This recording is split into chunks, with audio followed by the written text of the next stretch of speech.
बिस्मिल्लाहिर्रहमानिर्रहीम।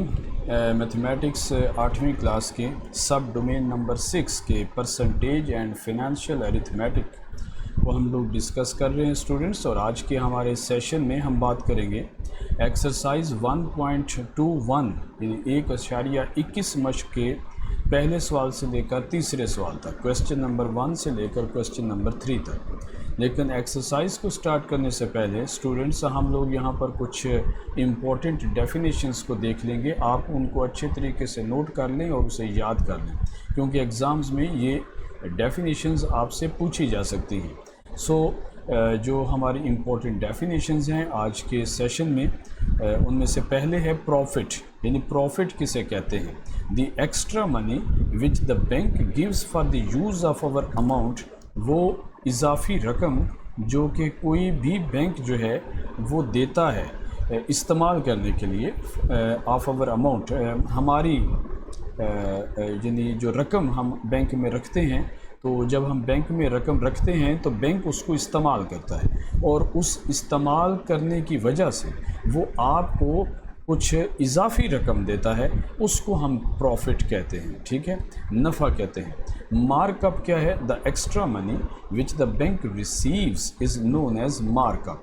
जो इजाफ़ी रकम जो है बैंक वसूल करता है, आपने बैंक से कर्ज़ा लिया और जब आपने कर्ज़ा वापस किया तो जितनी रकम आपने ली थी आप उतनी रकम उनको वापस नहीं करते, बल्कि उसके ऊपर कुछ इजाफ़ी रकम भी उनको वापस करते हैं।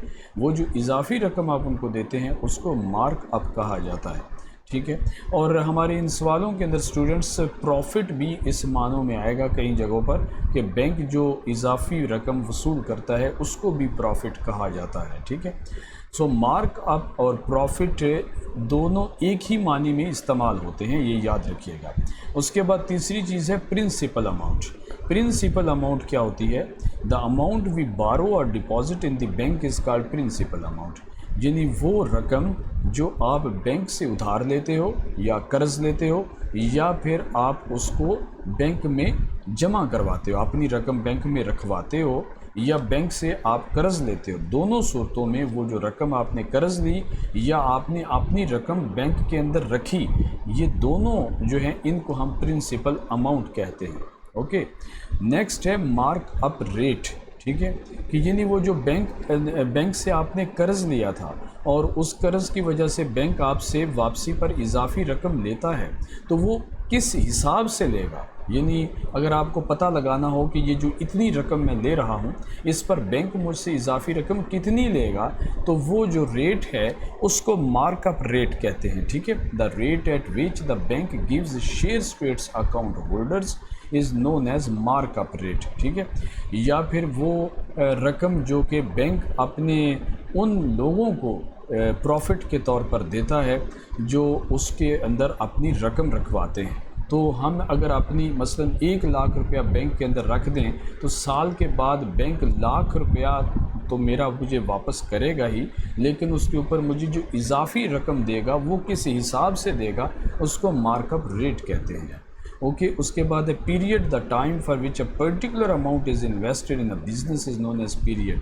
जो बैंक में आप रकम रखें या किसी बिज़नेस में आप रकम लगाएं, तो जितनी देर के लिए आपने बैंक में रकम रखवाई और या आपने किसी बिज़नेस में जितनी देर तक पैसा लगाए रखा, उतने वक्त को आप पीरियड कहते हैं। ठीक है, तो ये वो डेफिनेशन से स्टूडेंट्स जिनको आपने बहुत अच्छे से याद रखना है। अब हम एक इम्पॉर्टेंट फार्मूला देखते हैं और वो फार्मूला आपने बहुत अच्छी तरह से याद कर लेना है।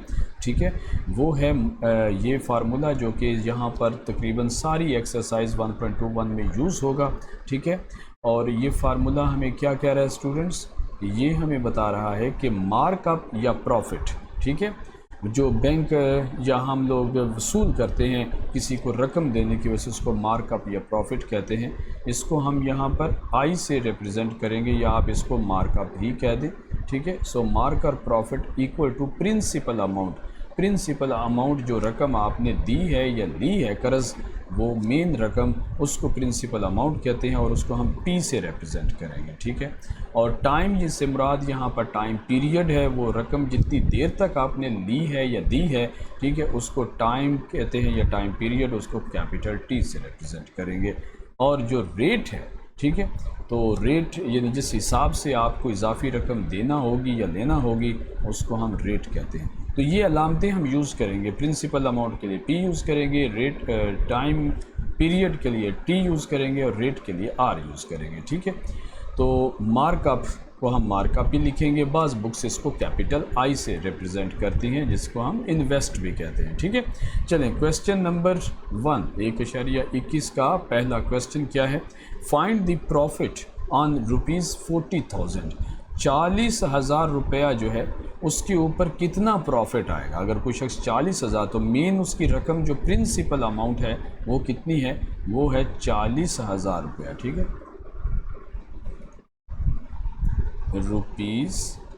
₹40,000, ठीक है, at the rate of 3% per year. तो रेट कितना है?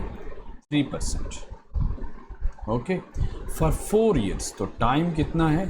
टाइम पीरियड है 4 ईयर्स, ठीक है। तो सीधा सीधा यही फार्मूला लगेगा जो अभी हमने बताया आपको कि जो प्रॉफिट है या मार्कअप है वो कितना आएगा?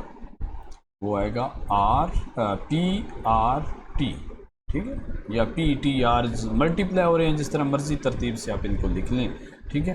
तो P कितना है? 40,000 और रेट कितना है? 3%। 3% को मैं 3/100 लिखूँगा, ठीक है, परसेंट यानी 3/100, ओके। और ये जो टाइम पीरियड है वो 4 है। अच्छा, अब यहाँ देखिए ये 2 0 से कट जाएंगी, ठीक है, और आपके पास क्या बचेगा? 4 3 12 होता है, और 12 को अगर 4 से आप ज़रब दें तो ये 48 आता है। तो ये 48 आ गया और यहाँ 2 0 बच चुकी थी, तो ये ₹48 प्रॉफिट जो है वो हासिल हुआ है, ठीक है। तो हम इसको यूँ लिख सकते हैं, so the profit is equal to ₹48,000, ठीक है। तो ये हमें आंसर मिला है कि इतना प्रॉफिट मिलेगा उसको, ओके। अच्छा, नेक्स्ट क्वेश्चन क्या है स्टूडेंट्स, उसको देख लेते हैं। क्वेश्चन नंबर 2 है 1.21 मश्क का। Saud borrowed ₹25,000 from bank. जी, सऊद साहब जो हैं उन्होंने बैंक से कर्जा लिया है, तो प्रिंसिपल अमाउंट कितनी हुई? ₹25,000, ठीक है, 25,000 रकम उन्होंने कर्ज ली है। From bank at the rate of 6% per year. Rate कितना लगाया गया है जी? 6 रुपये 100 रुपये के पीछे, ठीक है। आप इसको 6% लिखें या फिर आप इसको 6/100 लिखें, ठीक है। फॉर 3 ईयर्स, कितने टाइम के लिए? 3 सालों के लिए। Find the markup of the bank का जो नफ़ा है, मार्कअप है, वो हमें बताइए कितना है। मार्कअप को हम मार्कअप ही लिखेंगे, ठीक है। चलें, इसे वही फार्मूला है हमारे पास, markup equal to P multiply by R multiply by T। कीमतें दर्ज करते हैं जी। P की कीमत कितनी है? 25,000। R कितना है? 6/100। और टाइम पीरियड कितना है? 3। तो ये 2 0 से कट जाएंगी, ठीक है। और हमारे पास 2500 को 6 से ज़रब देनी है, फिर 3 से ज़रब देनी है, ठीक है। तो देखिए 25 को अगर आप 4 से ज़रब दें तो वो कितना होता है? 100 होता है। 6 से ज़रब दें तो 150 हो जाएगा, ठीक है। और 150 को 3 से ज़रब देंगे अगर आप, तो वो आपके पास कितना आएगा? 45, ठीक है, 4500। तो ये हमारे पास ₹4,500 आता है मार्कअप। तो 4500 रुपये वो वसूल करेगा इसके नफ़े के तौर पर बैंक, ओके। नेक्स्ट क्वेश्चन है 1.21 का question number 3। Find the principal amount invested by Riyaz. वो प्रिंसिपल, अब ये उल्टा क्वेश्चन कर रहा है, ठीक है, कि रियाज जो है वो उसने कोई रकम लगाई थी, वो रकम आपने बतानी है, प्रिंसिपल अमाउंट बताना है किसी कारोबार में। If he receives A profit of rupees 4200, अगर वो नफ़ा वसूल करे 4200 रुपये इन 3 ईयर्स, 3 सालों के अंदर, at the rate of 10% per year. ठीक है, तो यहाँ पर वो हमसे प्रिंसिपल अमाउंट यानी पी का पूछ रहे हैं। ठीक है, और जो प्रॉफिट उन्होंने हासिल किया है वो कितना है जी? प्रॉफिट रुपीज़ 4200 रुपीज़, और जो टाइम पीरियड है टी वो है 3 ईयर्स। ओके, और जो रेट है वो बताया मैंने 10%, राइट, 10/100। ओके, फार्मूला वही है जी जो हम लगाते आ रहे हैं कि प्रॉफिट इक्वल होगा P multiplied by R multiplied by T। लेकिन अब की बार मुझे पता क्या करना है, मुझे ये प्रॉफिट पता करना है, सॉरी प्रिंसिपल अमाउंट पता करना है। तो इसको मुझे आइसोलेट करना है। आइसोलेट करना क्या होता है, यानी ये अकेला नहीं है। यहाँ जब भी हमें कोई चीज़ मालूम करनी होती है तो उसको अकेला करना होता है रियाजी के उसूलों के मुताबिक। तो इसके साथ R और T मल्टीप्लाई हो रहा है। अगर मैं R और T को मुसावात के दूसरी तरफ ले जाऊँ तो फिर ये मेरा P अकेला हो जाएगा, लेकिन R और T दूसरी तरफ कैसे जाएंगे? उसके लिए मुझे क्या करना होगा, दोनों तरफ R और T से तकसीम कर देना होगा, ऐसे। ठीक है, जब मैं इसको दोनों तरफ तकसीम करूँगा तो मेरे पास ये P अकेला रह जाएगा। ठीक है, ये उस तरफ ही है, मैं इस तरफ लिख रहा हूँ, एक ही बात है। ये आर टी से कट जाएगा। ठीक है, और P जो हमारे पास आएगा वो आ जाएगा profit divided by R multiplied by T।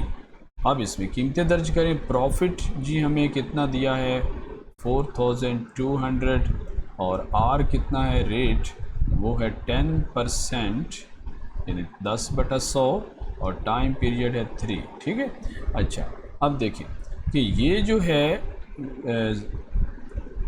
0, ये इस 0 से कट सकती है।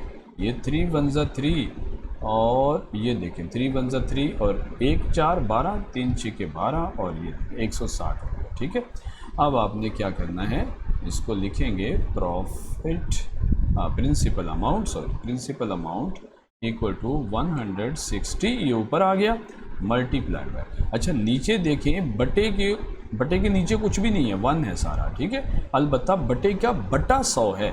अगर बटे के नीचे एक और बटा हो और उस बटे के जो नीचे रकम होती है उसको हम ऊपर ज़रब दे देते हैं। ठीक है, तो ये मल्टीप्लाइड बाय 100 आ जाएगा। ठीक हो गया।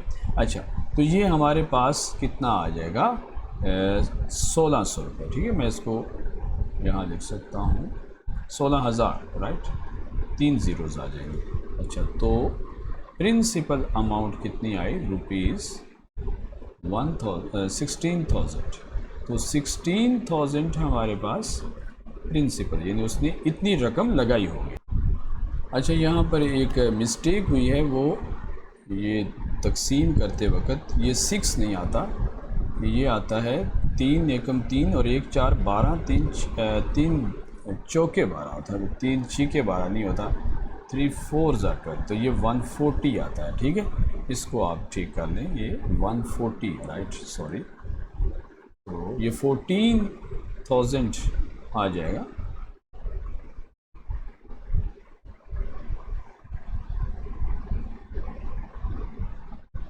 सो principal amount is rupees 14,000। Okay, ये आंसर आएगा इसका। ओके, ये स्टूडेंट्स, ये 3 क्वेश्चंस थे जिनको आपने अच्छे से नोट भी करना है और इनकी प्रैक्टिस भी लाजमी तौर पर साथ किया करें। ठीक है, अल्लाह हाफिज़।